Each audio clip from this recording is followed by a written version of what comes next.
The morning she got married, Zara ironed her dress over a cracked ironing board in a bathroom that wasn't hers, in a home that had never wanted her. She didn't cry.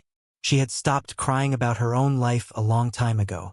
She told herself, Zara, you have survived worse than this. You have survived hunger. You have survived people who smiled at you only when they needed something. You can survive one courthouse wedding to a stranger. What she could not have survived, what nobody warned her about, was falling in love with him. His name was Devonte Ellison. When she met him, he was wearing a security uniform and eating a gas station sandwich alone in a parking lot. She thought she knew exactly who he was. She thought she had nothing to lose by marrying him. She was wrong about all of it. He wasn't just a watchman. He was worth $2 billion. He owned the building he was guarding. And somehow, out of every woman in the world that a man like that could have chosen, he chose her. But that's not even the most unbelievable part of this story. The most unbelievable part is why. Stay with me, because this story is going to change the way you think about love. Before we go any further, if you are new here, welcome. This channel is where love stories live. The kind that make you ugly cry at 2 a.m.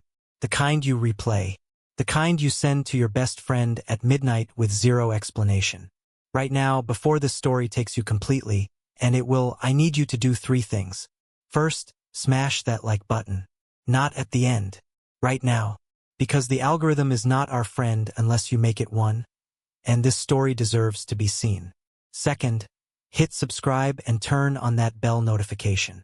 New stories drop every single week, and I promise you, you do not want to miss what's coming. Third, drop a comment below right now. Tell me, have you ever misjudged someone completely? Thought you knew exactly who they were, and turned out to be completely wrong? Drop your answer below. I read every single one. Okay, you ready? Let's go back to Zara. Let's go back to the morning everything changed. Her name was Zara Cole. 24 years old. No mother, no father, no last address that had ever felt like home. What she had was a second-hand floral dress, a Bible with her mother's fingerprints still on the cover, and a debt that wasn't hers, hung around her neck like a noose by a woman named Miss Hattie, who had taken her in at 15 and called it charity. Miss Hattie had come to her 3 weeks before the courthouse morning with her arms folded and her eyes flat. You'll marry who I say, she told Zara, or you'll leave here with nothing and a debt collector's number that'll follow you for the rest of your natural life. The debt wasn't real. Zara knew it. But she also knew how the world worked for women like her. Women with no family, no paper trail of belonging, no one to call. Sometimes a lie told loudly enough becomes the only truth that matters. So Zara ironed that dress. She fixed her hair.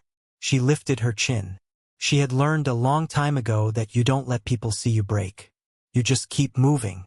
You just keep surviving. That's what she told herself this was. Just surviving. Across the city at 5:47 in the morning, a man named Devonte Ellison sat in his car outside a glass building he just spent 8 hours guarding. A building he secretly owned, and ate a gas station sandwich alone. The way he'd eaten most meals for the past 2 years. Alone. His phone had 14 missed calls from board members, lawyers, assistants, people who needed Devonte Ellison, the CEO. He looked at the screen, put it face down on the passenger seat. There was a photo tucked against the dashboard.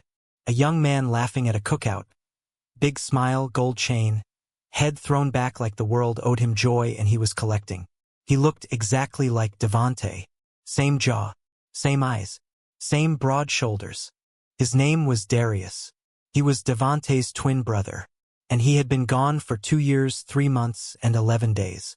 Devonte touched the corner of the photo, started the car, drove home to an apartment he barely lived in, to a life he had quietly stopped believing in.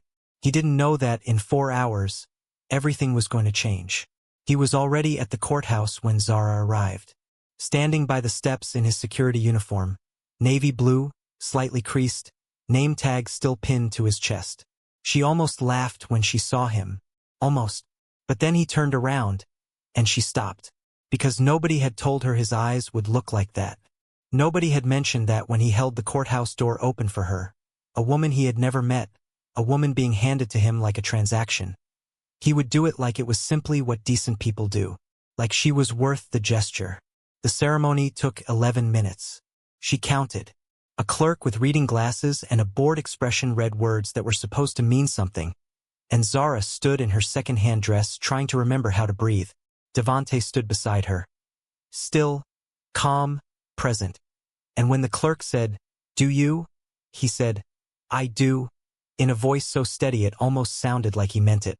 Zara said it like she was stepping off a cliff. Afterward, they stood on the sidewalk. Married. Strangers. The city moved around them like nothing had happened, because for everyone else nothing had. He looked at her for a moment. Really looked, the way people rarely did, and said, "Are you hungry?" She blinked. "What? You didn't eat this morning. I can tell." She didn't ask how he knew.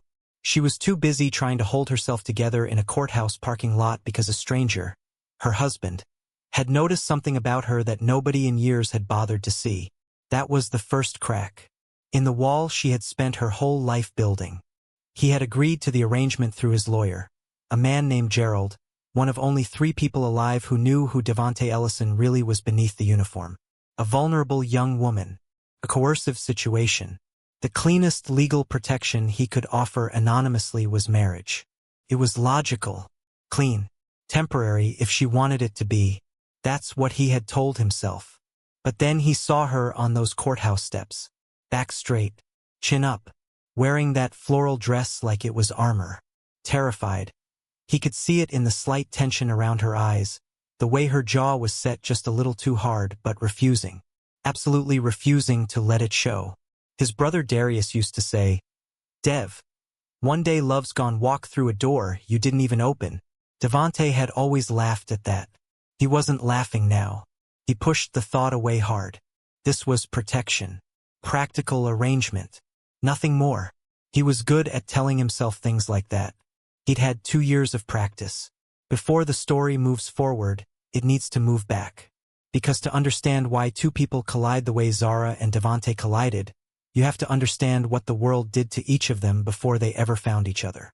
Zara grew up in foster care. Not the dramatic movie version, the quiet, grinding, invisible kind. The kind where a social worker mispronounces your last name for 2 years and never once corrects herself because you're just a case number with legs. The kind where your birthday passes like any other Tuesday and you learn. Slowly, then all at once, to make yourself small enough that nobody has a reason to send you somewhere worse. She decided at 17, sitting alone in a group home bathroom on New Year's Eve, while everyone else was somewhere that felt like home, that she would never beg anyone for anything again. Not love, not kindness, not a place to belong. She would just survive. It was the only promise she had ever made to herself that nobody could take. And Devante had been supposed to be there. That is the thing about survivor's guilt that nobody tells you. It is not about the surviving. It is about the 15 minutes. A business call that ran long. 15 minutes that put Darius in that location instead of him. A bullet that had Devante's name on it. Fired by a business rival who had mistaken one twin for the other in the dark. When the hospital called, Devante drove so fast he didn't remember the route. When he got there, his brother was already gone. He had been hiding ever since, from his company, from his money, from the version of himself that Darius had believed in. He told himself it was grief. It was easier that way. His apartment was simple, clean, nothing flashy. But everything in it had a quiet, subtle quality that Zara only recognized because she had spent years without it. The kind of quality that doesn't announce itself. He gave her the bedroom without discussion. Made up the couch himself, tucking the corners in with a precision that told her someone had taught him to do it right. She stood in the doorway watching him and finally said, "Why did you agree to this?" He smoothed the last corner of the blanket. Didn't look up right away. Then, quietly, "Because somebody should have." He said it simply, like it was obvious. Like she was simply the kind of person who deserved someone in their corner and the math was that straightforward. She went to bed. She lay in his sheets that smelled like cedar and something warm and clean, and she stared at the ceiling for 4 hours. Because in 24 years, nobody had ever said anything like that to her. 3 days in, she couldn't sleep and neither could he. She found him at the kitchen counter at 2 a.m., just sitting there in the dark like a man who had gotten used to being awake when he shouldn't be.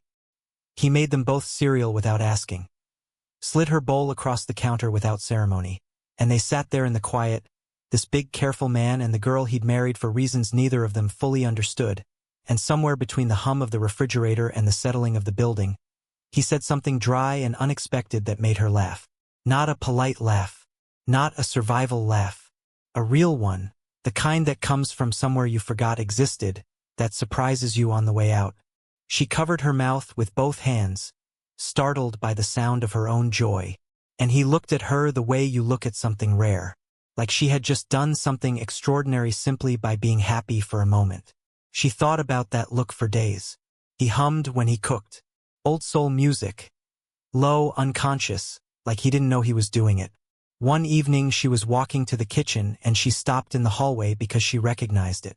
El Green.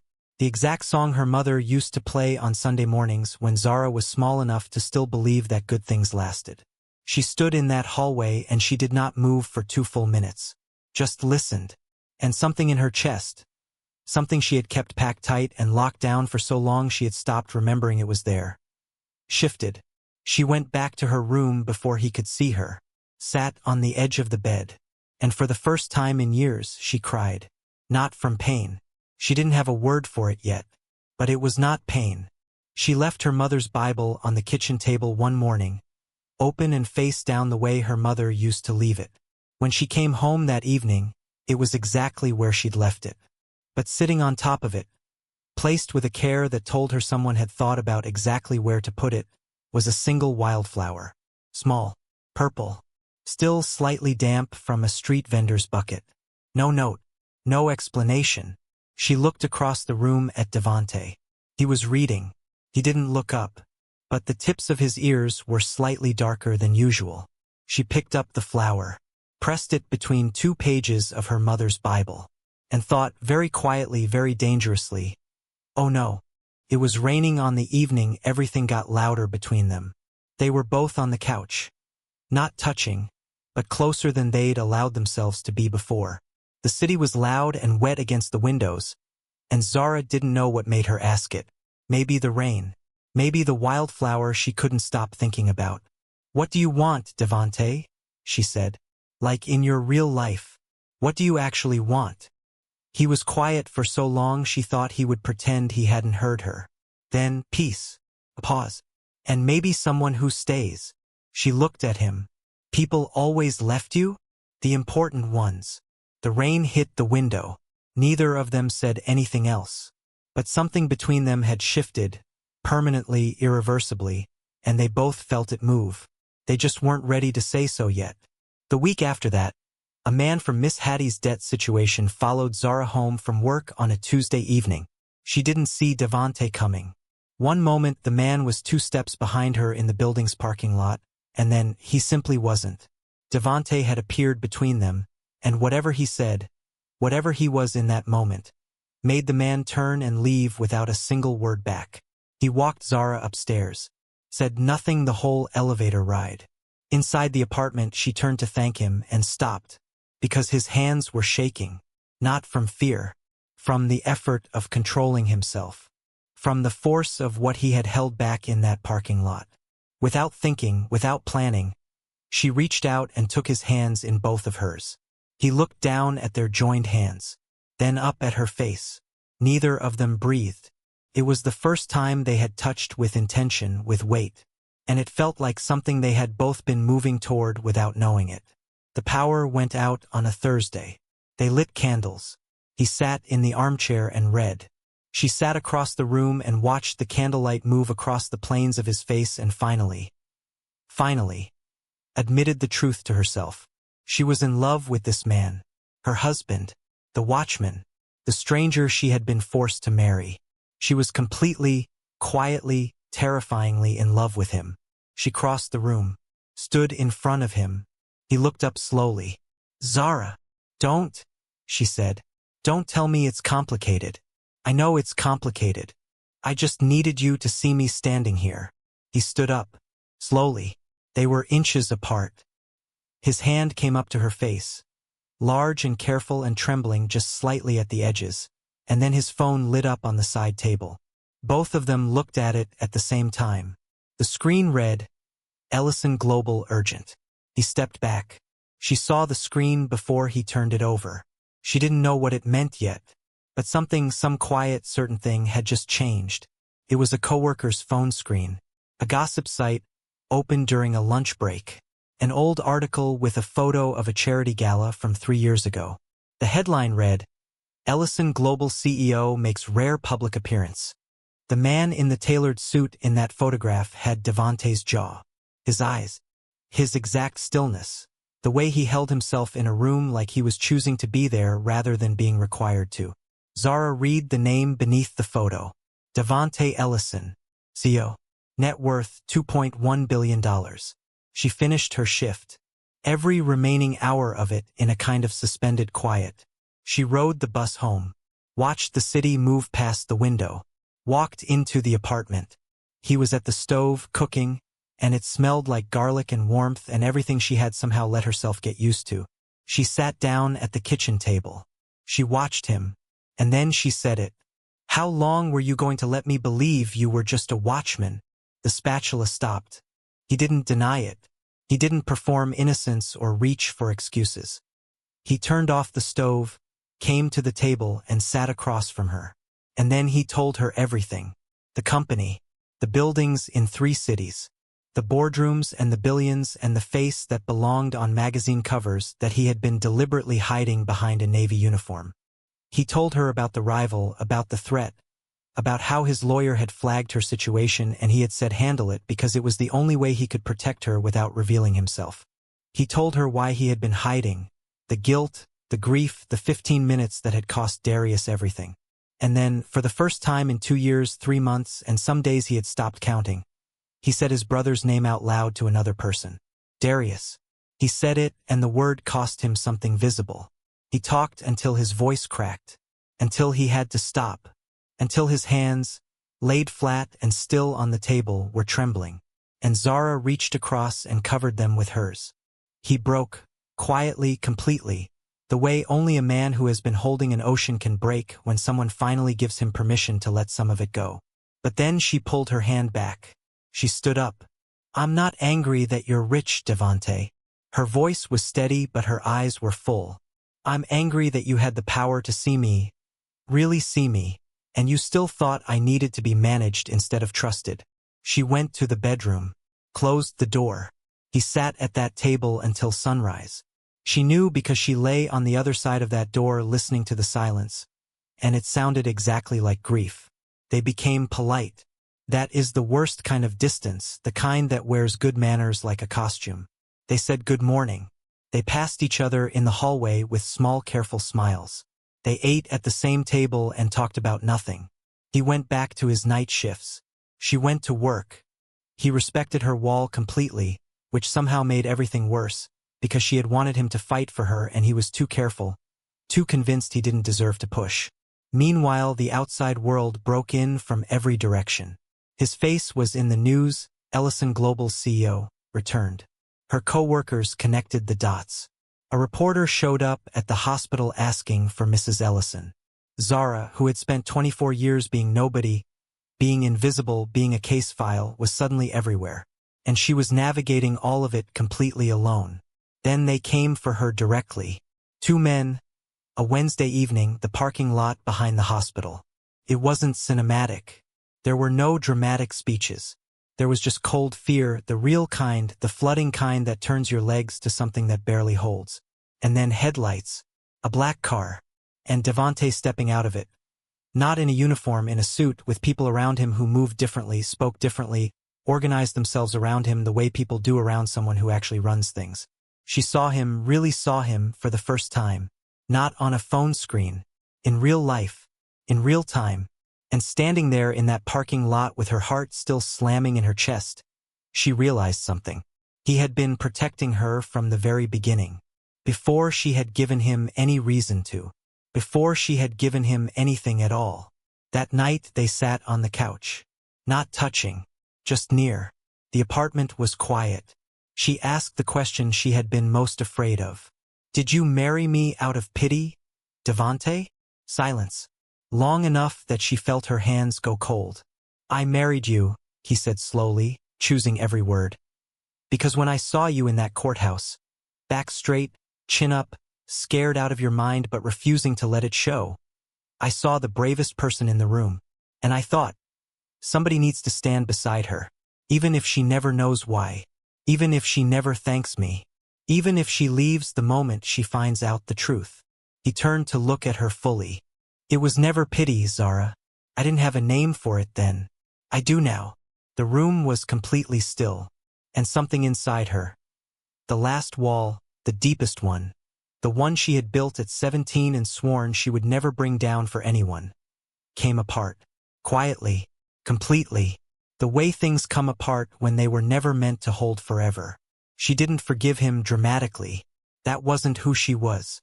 She said simply, show me all of it. He took her through his world slowly.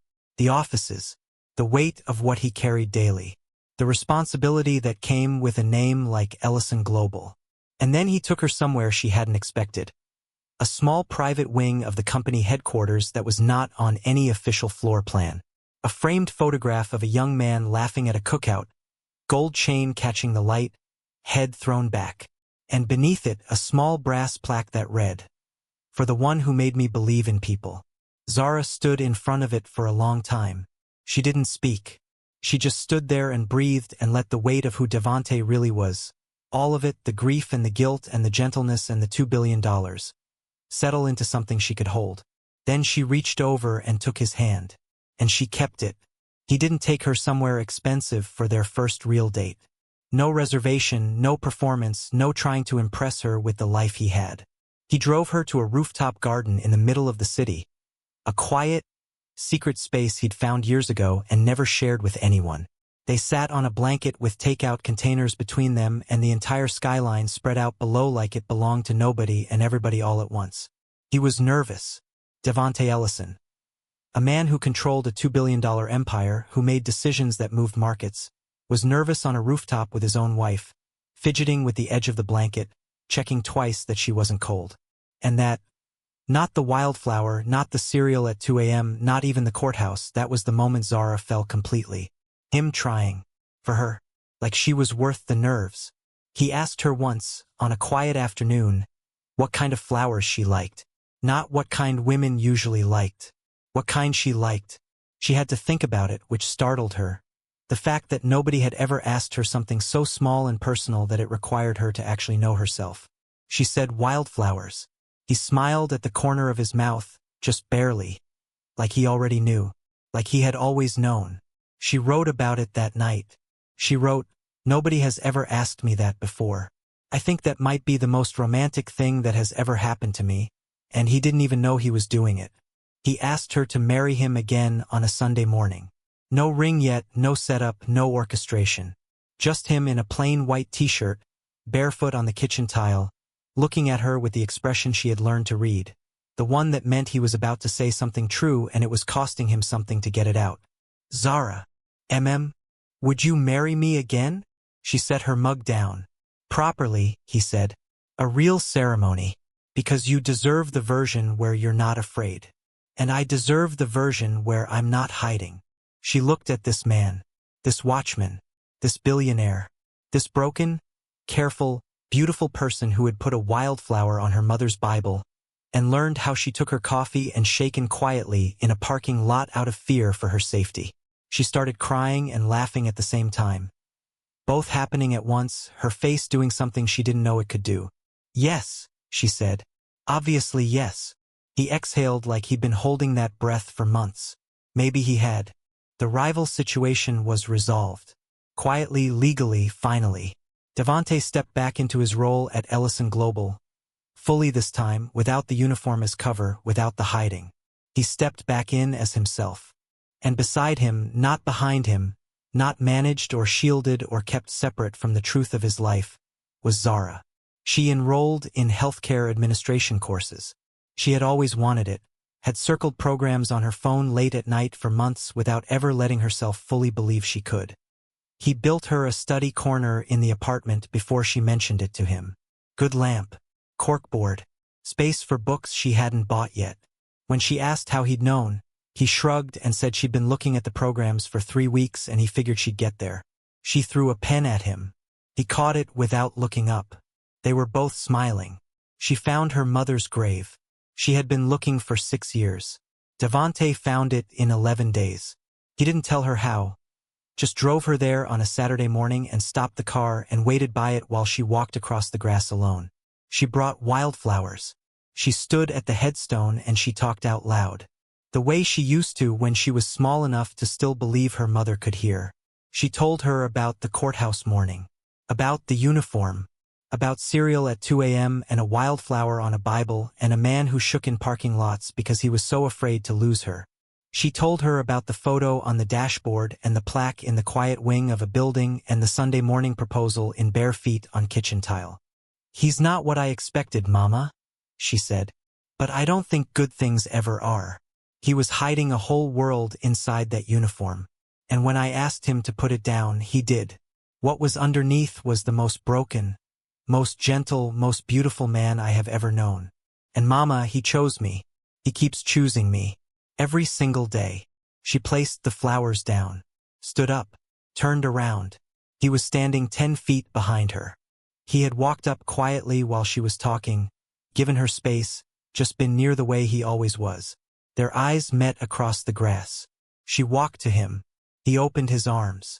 And for the first time in her life, not surviving, not enduring, not making herself small enough to stay somewhere that didn't want her. Home. She had spent 24 years waiting to belong somewhere. She hadn't known, until him, that belonging wasn't a place. It was a person. It was the way he said her name, like it was something worth saying carefully. This story is about more than a secret billionaire and the woman who didn't know she had married one. It is about what happens to people who are forced to survive for so long that they forget they are also allowed to live. It is about guilt, the kind that makes a man hide inside his own life because he cannot forgive himself for the minutes he wasn't where he was supposed to be. It is about a woman who learned so early that love came with conditions that she stopped believing she could be loved without owing something in return. The lesson underneath all of it is this: the people most worth loving are often the ones carrying wounds they've never shown anyone. And the bravest thing you can do, braver than any courthouse wedding, braver than standing straight when you are terrified, braver even than confessing a secret you've carried for years, is to let someone see you. The real you, the broken, tired, hopeful, trying version. And trust that they will stay anyway. Devante stayed. In a uniform, on a couch, at a kitchen table in the dark, in a parking lot with shaking hands. He stayed in every way that counted before he ever said the words. And Zara, who had made herself a promise at 17 never to beg for anything, didn't beg. She just stood in the candlelight and said, "I need you to see me standing here." And that was enough. Because the right person doesn't need you to beg. They just need to know you're there. If this story moved you, if you felt something today, please let me know in the comments below. Tell me your favorite moment. Tell me when you felt it. Tell me which line sat with you after the story ended. Share this with someone who needs to be reminded that love is not always loud. Sometimes it is cereal at 2 a.m. Sometimes it is a wildflower with no note.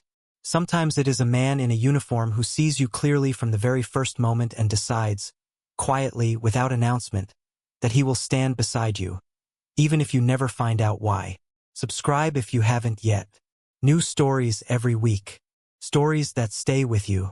And until next time, take care of yourselves. And remember, the right person will never make you feel like a burden. They'll build you a study corner before you even ask.